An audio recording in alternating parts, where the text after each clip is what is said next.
রব্বুল আলামিন বলেন, ওরে জিবরাইল, আমার নবী সর্বোচ্চ মেহমান, জান্নাতের বরাক নিয়ে যাও, বাইতুল্লাহর কিনারা থেকে নবীরে নিয়ে আসো। কেউ বলছেন 3 জায়গায় পাইলাম নবী ঘুমানো, শিয়াবে আবু তালেব, উম্মে হানির ঘর আর হাতিমে কাওয়া।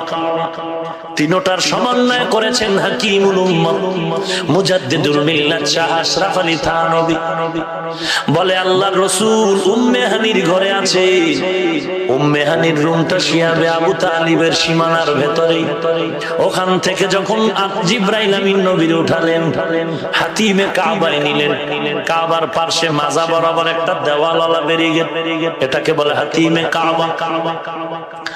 বাইতুল্লাহ দরজা যারা দেখছে, দরজার একটু পেছনেই হলো মাকাম ইব্রাহিম।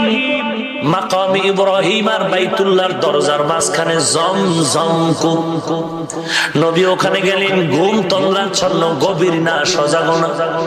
জিবরাইল আমিন বাইতুল্লাহর কিনারায় হেরেমের পাশে বরাকটা রাইখা নবী যেই ঘরে ঘুমানো, ওই ঘরের ছাদের মধ্যখান দিয়া নিচে নামলেন। ডাইরেক্ট ছাদ আটকানো, ফট করে ফাঁক হয়ে দরজা আসিল না ঘরে, কথা কর না কেন? তিরম ফট করে নামার দরকার কি? দরজা দিয়ে ঢুকবে। মুফাসসিরিনে কেরাম লিখেছেন, ছাদ থেকে নেমে জিবরাইল আমিন বুঝাইলেন, সবই তো আল্লাহর ওয়াদা। এরে নবীর মুহাব্বতের উম্মতেরা বুঝো। জিবরাইল আমিনের মাঝখান দিয়ে ঢুকাইয়া নবীরে বুঝাইলেন, নবী আজকের পালা সব উল্টা। নামাটাও যেমন উল্টা, চলাফেরাও কি হবে উল্টা, অলৌকিক, যেগুলো আপনার বিবেক ধরবে। জিবরাইল আমিন রাসূলের পা মোবারকে স্পর্শ করলেন, মৃদু স্পর্শ, রাসূল সজাগ হয়ে গেলেন। ঘুমের কিছু লাই এখন আছে, হাতিমে কাবায় গিয়া হয়তো শুয়ে পড়লেন। এরপরে জমজম কূপের পানি দিয়া রাসূল ওযু বানালেন, নবীকে শোয়ায় দিলেন।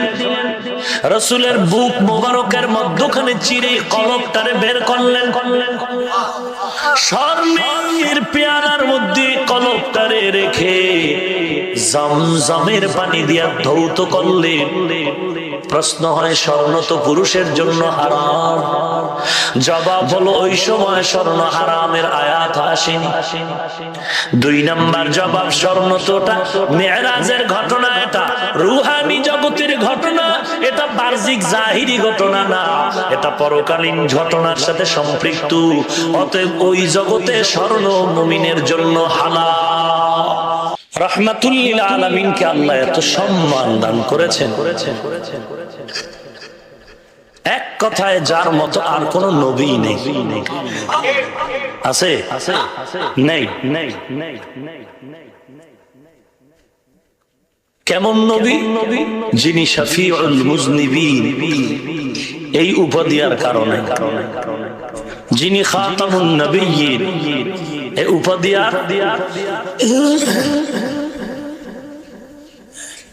ওয়ামা আরসালনাকা ইল্লা রাহমাতাল লিল। রাসূলের শানের আয়াত, ইন্নাল্লাহা ওয়া মালাইকাতাহু ইউসাল্লুনা আলান নবী ইয়া আইয়ুহাল্লাযীনা আমানু সাল্লু আলাইহি ওয়া সাল্লিমু তাসলিমা। নবীজির শানের আয়াত, ইন্না আরসালনাকা শাহিদান ওয়া মুবাশশিরান ওয়া নাযীরা ওয়া দাঈয়ান ইলাল্লাহি বিইذনিহি ওয়া সিরাজাম মুনীরা।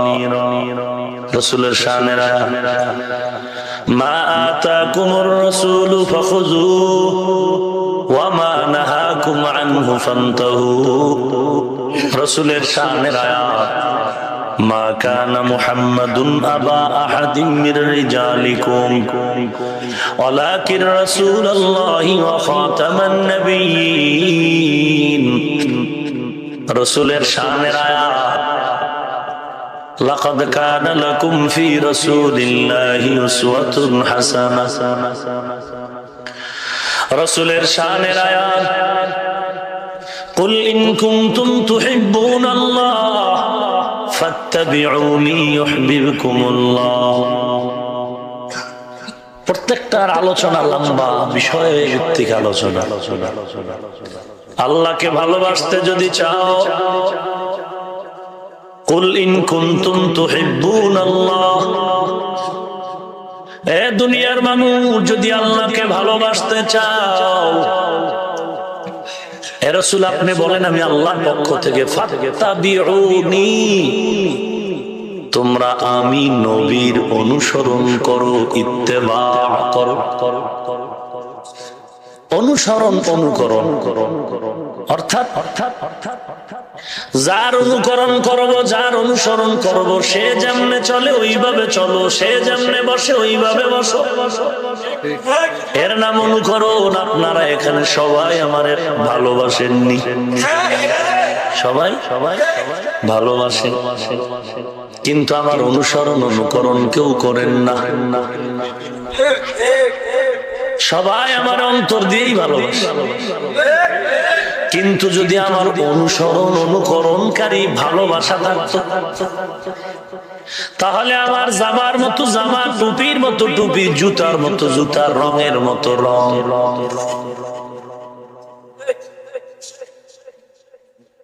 রসুলকে ভালোবাসতে বলেন নাই আল্লাহ, আল্লাহ বলছেন আমাকে যদি ভালোবাসতে চাও তো রসুলকে ভালোবাসো না, রসুলের অনুসরণ করো, অনুকরণ করো। রসুলকে ভালোবাসতে বলা হয়নি, অনুকরণ করো। অনুকরণ কেমনে? নবী বেপরদায় চলতে নিষেধ করেছেন, তুমি চলবা। নবী গালি দিতে নিষেধ করেছেন, তুমি পাগড়ি মাথায় দিয়াও গালি দিবা। নবীজি গান শুনতে নিষেধ করেছেন, তুমি ইয়ারফোন লাগায় গান শুনবা। না রে বান্দা, নবীকে ভালোবাসি সবাই তো বলে, কিন্তু নবীকে ভালোবাসার দ্বারা জান্নাত হবে না। আল্লাহর ভালোবাসা যদি পেতে চাও, নবীর অনুকরণ লাগবে। নবীর আদর্শ নিজে বাস্তবায়ন করাই হলো ইত্তেবা।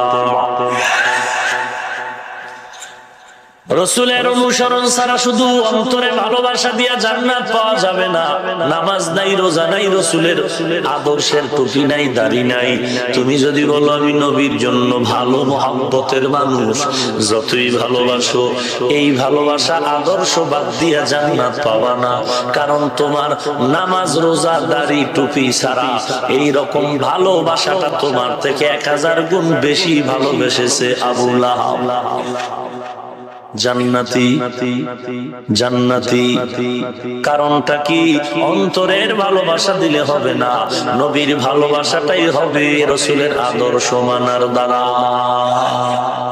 हम सूरत हम सीराते मुस्तफा दर तमामी हाले उकुन इत्तेबा इत्तेबाए सुन्नते खैरुल बशर गिरे लाज़िम ताबोया बी ऐ पेसर मन अहब्बा सुन्नती कौले रसूल मजदाए का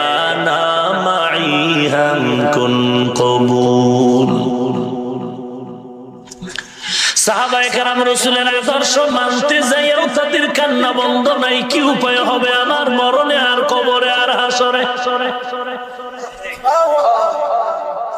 এরে মুমিন, আমি দাড়ি টুপি লম্বা জামা পরিয়া, আমার কথা বাদ দাও, আমগো দেশের বর্তমান যুগের বুজুর্গ যারা, এদেরও বাদ দাও, এদের আগের বুজুর্গ যারা চলে গেলে, তুলনামূলক আমাদের থেকে অতীতের বুজুর্গদের আখলাক, তাকওয়া, ইখলাস ছিল অনেক দামি। আবার তাদের থেকে তাদের আগে যারা ছিল তাদের ইখলাস আরো দামি, ঠিক না? অথচ দেখেন কি আজীব কথা, যাদের একটু দুর্বলতা সে একটু বিনয়ী হবে, একটু নত হবে, সে একটু বেশি কাঁদবে। অথচ যাদের আমল ভালো তারা বেশি কাঁদছে, যাদের আমল নাই তারা কাঁদে না। যাদের আমল ভালো বুজুর্গরা টুপি দাড়ি ঠিক রেখেও কান্না বন্ধ নাই। টুপি আছে, দাঁড়িয়ে আছে, লম্বা জামা আছে, আর বড় অন্তরে ভয়, কান্না বন্ধ নাই। আর যাদের আমল টুপি নাই, দাড়ি নাই, নামাজ নাই, পর্দা নাই, এদের কত কান্না দরকার, এদের কত আফসোস করা দরকার, এদের জাহান্নামের ভয় অন্তরে নেওয়া দরকার। বরং নিজে তো কাঁদে ওই না, আফসোসও করে না, বরং যারা একটু নবীর সুন্নতের আমল করে এদেরকে আবার ওই বেয়াদবেরা গালি দেয়।